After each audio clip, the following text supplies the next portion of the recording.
Alright, what's up YouTube, and welcome back to another movie review. I haven't done one in a minute though, but we had to do it obviously for Black Panther, Wakanda Forever. Just got back from the theater pretty much like maybe half an hour to an hour ago. So, amazing, was it not? Like, yeah, it was fucking great. I mean, like, especially in comparison to the other movies, it was just kind of breath of fresh air in my opinion. Like, it was really good. I've already had some friends saying, you know, hey, I'm not watching another MCU movie because, you know, like it's just kind of gone downhill. And I don't disagree with them, but I do think this is one you can definitely take out of the exception. Oh, 100%. Yeah. That's my main takeaway. And it gave me and it had like a high expectation for me because like the first one was one of the movies where you can separate it from the MCU and just be like, damn, this is like a fucking fantastic film. Like, it could stand on its own. You don't have to watch anything else with the MCU. You can be like, holy shit, this is fucking amazing. I loved it. Like, even as a standalone film, like, I mean, obviously it's like way better if you know the context and everything. But I'm just saying, like, just from the purely basics, so like, you know, from the pure basics, it was just a great. Oh no, it's just so good. I mean, like, just I know a lot. Like, this was a movie I know a lot of people were worried about as well. Like, how are they going to continue the legacy of Black Panther? I think so, yeah. Like, how do you just like pick up this character and take him? Yeah, I know. It keeps like a sour taste in your mouth, right? Yeah. And I don't blame our fans for being upset. Yeah, I don't blame fans either. I will say, like, I think they did it pretty tastefully. Yeah. I think so. But I mean, yeah, no, I agree with you. I mean, it was kind of an achievement, I think, for them to be able to pull this off that well. Oh, I know. Because I'll be honest, I didn't go into this movie that excited. I don't know. No, you didn't? Yeah. I was kind of like, my guard was up. Like, it was kind of like... I know you really liked the first Panther, but... So, and I think, like, what I liked the most... Well, not only just how powerful the original was, like, the ability to, like, for me, like, a really good villain is, like, a huge part of a story for me. Yes, and, I agree. And why I like movies the most. Yeah. And they did that with Killmonger with Michael B. Jordan. And this guy, Namor, I remember they were saying, like, they're hyping it up, this guy, the water, it intrigued me. But I'm like... When it comes to the movie, I think he was a very, very good villain. Dude, I fucking loved him. Yeah, he was amazing. He was a great there was I was like, don't kill him. That's what I was like. Like part of me was saying that. Yeah. And it was like, I want to keep seeing this guy in movies. And like dude, like they explained his backstory. Yeah. He was like, the actor was very good and like kind of like conveying his point. Definitely. And like he just acted it out very well. No, it was just even like the whole backstory thing. Was even just the concept of that too. Fucking great. Like explained well, easy to understand. Like I love when movies, maybe not like, it shouldn't be something, I don't think it should be something all the time, but like in this case especially, like when they try to go into his backstory. Yeah. You know, try to make you like explain his motives. Because you know, I think the biggest thing about movies is that, you know, these characters, you only know this part of their lives, right? Like, you don't know the whole fucking, like, you know, you don't fucking know their whole fucking backstory. Why they think this way. Like why they're doing it. Yeah. And, like, we knew everything. And, like, did part of you feel for him? Like, we're like, oh, I understand why you're doing this? Yes, but obviously it's, like, it's the same thing as fucking Thanos, where it's, like, taken to the whole fucking extreme, like. No, it is, Yeah, right. I mean, I don't think it was, well, yeah, it was, yeah. It was. No, I mean, like, literally, that same thing with Killmonger. Yeah. Like, literally taken to an extreme, like, you know. But Killmonger still had those traits where it was just like, damn, like, he was wrong. Like, yeah, of course. Like, and I understand why he wants to do this. Of course. And his motives almost seem right. Like, it's crazy. No, but I mean, like, name what he's saying, though. Obviously, we believe it's wrong. It is fundamentally wrong. Yeah. But, like, part of us is like, damn, like, they deserve that almost, you know? Like, exactly. Well, that's, the thing is, like, right, there's always other ways to come to a solution, but these characters take it the wrong way, and that's what makes them villains, right? They go about the wrong way to fix this problem. And the director, Ryan Coogler, like, I gotta give him credit, like, these past 2 movies, like, he developed these characters to be so fucking, like, to actually sway the audience, like, which in a way, right? It's a huge thing, I think. Yeah, because there's so many, but name the other MCU character, other than Thanos and the Killmonger, is there other ones where, like, they stand out like crazy? Where it's like, damn, like, I actually feel for that guy. No, not really. Like, I mean, like, let's take, for example, like, I guess, like, Winter Soldier, I guess you would consider, I guess, like, in a way, but that was behind that was the corporation. Yeah. So it's like, and then you look, like, Iron Man, like the villains, were they that good? No, like, Iron Man villains were always right? Iron Man villains were always one-dimensional. Yeah, so I'm just saying, like, I don't know, it's not coming to me right now. And don't you notice in the Black Panther movies, the acting's phenomenal. Yeah. Like, come on, man. The acting was spot on. Like, in this, like, fictional land, like, of Wakanda. I think the acting was spot on. I think another thing for me was, maybe a hot take, because I mean like music's always a hot take, but the soundtrack for the movie, Oof. like all the music was always like well timed, and it was always like it was fucking great. Does it give you the chills? Yeah. Like for me, it gives me the chills. I think it gave me the chills. Yeah. Like, some of the parts, like yeah. not every part, but like some of the parts. It give me does. the chills. Yeah. It does. That's why, like I say, it was so powerful. Yeah. I think they did it again. I mean, like it is very hard to follow up a movie like that Yeah. and make a sequel that's almost on the same level playing field. Like, I mean, I'm just very happy with it. I can't wait to rewatch it. Like, I think it was so damn good. Like, even how do you think they handled like Chadwick Boseman, like King T'Challa, out of the picture? I mean, I think they did it pretty well. I think. Like, I think they did it. I mean, I don't want to say anything yet because I don't know how other people feel about it, and I don't want to be like, okay, I'm like. well, if they're gonna do it that way, I think they did fine. Okay, like in my opinion, because they chose not to recast him, right? So. Like, I don't know what other people think. I'll just say, in my opinion, I think what they did was, it seemed tasteful, and it seemed okay. And I think, and that goes back to obviously my point where I think like before I even say it, like fucking Chadwick Boseman, like rest in peace, fucking I fucking love him. One of my favorite actors. Fucking, he played the role so good. That's why they didn't want to recast it. Yeah. He played so fucking well. Yeah. So, but as I get into that, the post credit scene, what I interpreted it as, because we just got one, and like I know a huge issue for Marvel fans. They all love Chadwick, and it's like, but the people who read the comics, they feel like they're getting slighted, because it's like you kill off King T'Challa, like all the stories that come in the comics, and Black Panther is one of the greatest characters they have. Yeah. So it's like you kill that off, but with the finding out Yes. he has a son, Yes. and named That's T'Challa, which is going to be the king, that almost gives them what they want. Gives the fans what we want. I think you're right. It does it in a tasteful way where I think, like you said, because like the character's still it would have been almost wrong.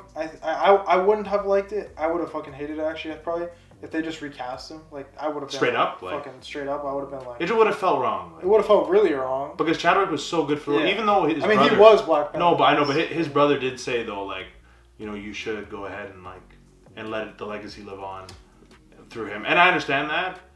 But also, I think Chadwick was so perfect. I don't think I would not have personally. I would not have enjoyed if they just recast it like that. Would straight have up. felt strange. Yeah. It would have felt strange. I would have been kind of mixed emotion about it. Like yeah. how they have the son now and everything. I think, like you said, it makes like kind of almost like not perfectly, but like it kind of makes a rebirth of the character. It kind of makes both sides of the coin happy in a sense. Like, yeah. You know what I'm saying? Because if you're gonna do it. Yeah, if you're gonna do it, then you got. Yeah, I think that's the best way they could have gone about it. Yeah. I think. Yeah. No, I just think it's very clever. I didn't think about that honestly. Yeah. I think it will rebirth him through his son. Yeah. And you could still tell those stories. Yeah, exactly. With it, I know his dad wouldn't be the same, obviously, dad of the king, right? Obviously. But I don't think that changes the story. If you still want to tell the stories of T'Challa, you tell it through his son. Yeah, right? exactly. And that's T'Challa, right? T'Challa Jr., right? So. T'Challa Jr. Yeah. So I guess. I don't know. It's all a sad situation, and that was the overarching theme of the story. It was like grief, right? Yeah.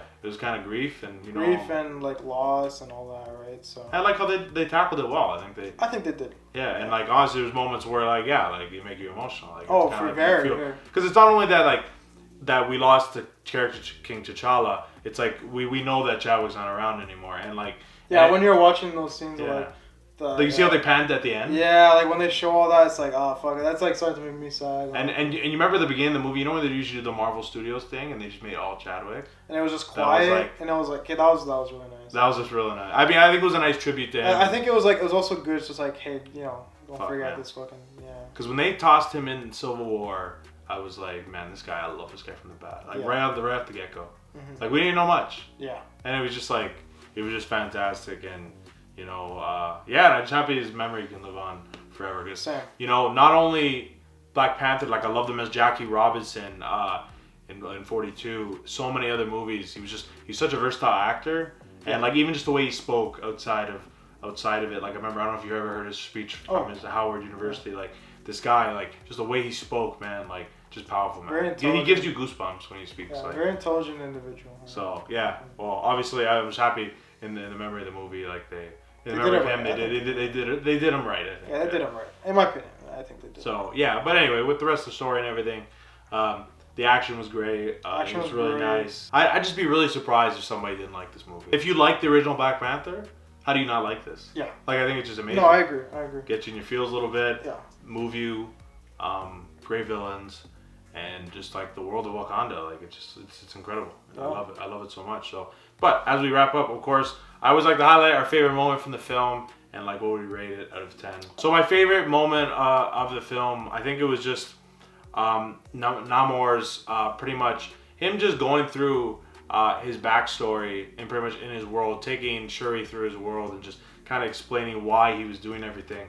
I think that just kind of like tied me to the character, not just like the sick guy that's fucking kicking everybody's ass. Like it was kind of like, damn, like holy shit, you know. I was like, it's kind of like it was crazy, and then obviously tying into obviously when Shuri shows him mercy, I think it all tied in really nicely. But I think the moment of just bringing him down and just down into the water, showing all the world, brings something new to Marvel, something I never expected. Because kind of reminds you of Atlantis almost. Yeah. Like something like that. Underwater world, right? Say, yes. So it just it was really nice and stuff. And yeah, in terms of rating the movie, man, I don't know. I've gave some like crazy things. And I'm trying not to say perfect for everything. But listen, I think I would give it a 10 out of 10. It was that fucking good. I loved it. Okay. Wow. Lots of praise from you then. Yeah. For me, I mean, like, I don't want to sound unoriginal, but I mean, I think it was definitely the same for me in terms of like the scene. Like my favorite scene would have definitely been when they showed his past, and because I just love when we delve into like not just any like villains past, just like in general, like whenever there's like a movie scene that kind of like it's tastefully done, where like, you know, you go back to like see how they came to be this way, right? You know, yeah, kind of come to explain their character traits, and it really I just love those kind of things in movies and shows, especially.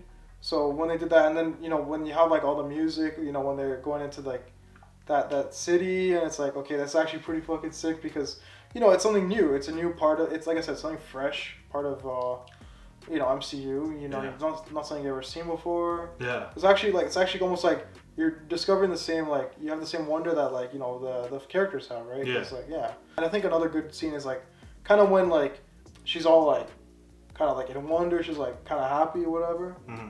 And then, like, he's like, yeah, now we want to, like, you know, he completely changes his demeanor. He's like, okay, now we need to, like, you know, get rid of everyone else. And she's like, oh, shit. Yeah. Okay, Because she was, like, almost the audience, right? Yeah. She was, like, reacting as if she was watching the movie. Yeah. Almost watching these things unfold, him speaking. And all of a sudden, everybody's got to die. Yeah. And then it's like, okay, well, fuck. And then that's where the movie just, like, kind of goes from there, right? So, in terms of rating, I'll give it a 9.5. I'll say that. As good as it gets, though? I think it's like almost as good as it gets. Like I don't think I even rated Rogue One like a 9.5. So yeah. You really loved it. Yeah, I mean Rogue One's probably my favorite newest Star Wars movie. We gave Spider-Man a 10 out of 10 last year. Did I? Ooh, hypocrite moment. All right.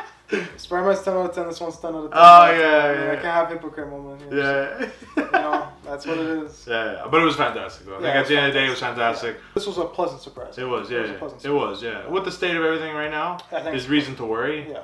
Like I said, I went into it with like literally, I was like, oh, like I was not ready. I was literally just like gonna go there just to chill. Like I wasn't like ready for the movie to be good or anything. I was just like, you know, I was like fucking. It's almost like when we walked in to go see The Matrix. We knew it was gonna be bad, but like we were just like, you know, we were just like, you were just there to like, you know, fucking watch, have a good time, you know. Yeah. But like this was just like complete flip. Like you know, 10 minutes in the movie, I'm like, okay, I'm fucking hooked. Like, I know. So it was that it's so serious in the movie though that you're just like. Yeah, you're just like. I think as soon, like, for me, the switch flipped when it was, like, when they showed that Marvel intro with, like, no music, nothing, just, like... This is what we're doing, right? This is, like, I'm like, okay. Yeah. I understand. You totally rewatching this when you can, or? I think so. Yeah. And I don't usually do that with Marvel movies, so... I know. So, well, that's pretty much... Without said, fantastic movie. Let us know down below what you thought of Black Panther, Wakanda Forever. Did you have sort of the same sentiment as us? You know, are you excited to rewatch it? Are you going to the movie the second time? Honestly, I'm actually considering it. Honestly, like. Hey, I went to the movies twice for Spider-Man, so I might go again. You know? Listen, on like a Tuesday night, if I'm bored, I might go watch it again. Honestly. Yeah, exactly. That's how impatient I might to watch it. But no, just let us know what you thought of Namor. Sorry. And like, what do you think of everything involving his character? And what do you think, obviously, about the post-credit scene with King T'Challa Jr. almost? And you think, is that their way of recasting the character and respecting Chadwick at the same time? Yeah. Does that like make everything okay wrong? with you? You know, Yeah. I mean, So, listen, I didn't know, so. I'm okay with it. Y'all who read the comics, obviously, I had different opinions. exactly, and I respect you for that because you know you grew up with it, you read all the stuff, so I can totally understand that. You know, so Yeah. as we're huge Star Wars fans, things bother us very deeply. So. Oh yeah, I mean, like, yeah, I think we understand it pretty much. Yeah, I could definitely understand why somebody wouldn't like it. Yeah, but. I could definitely get on the same wavelength. Oh, 100%. But anyways, guys, I hope you all enjoyed the review. Don't forget, if you did enjoy, leave a like, comment, subscribe, and turn that post-notification bell down below as well. Pretty much to round out Marvel for the rest of the year. I think I should have the Guardians of the Galaxy Holiday Special reaction, but that'll be it for the year. And then next year we kind of move into Ant-Man, which I'm very excited about. Ant-Man looks really good. So there's a lot of there's a lot of good ones we can hope for next year, and this gives us hope, just like Spider-Man did last year. And we had a lot of excitement going to movies like Doctor Strange 2 and stuff, and it didn't quite do what we thought it was. So hopefully next year's different. So that's what we can hope. But anyways, guys, appreciate you all for tuning in, obviously, to our reaction to the review, and how could we not end it off with Wakanda Forever?